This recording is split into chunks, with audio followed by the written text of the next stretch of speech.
吃棒棒糖的核心是什么？那这讲究的不是你有多卖力哦，吃的腮帮抽筋了，别人还不一定满意。那他觉得你吃的不好，你肯定也会有情绪。那这样跟别在一起影响感情。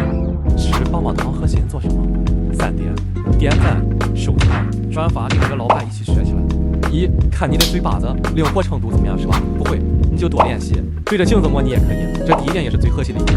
第2点是你的眼神和表情，你的眼神要充满诱惑，充满魅力的看他的眼睛，这是提升双方的互动情绪。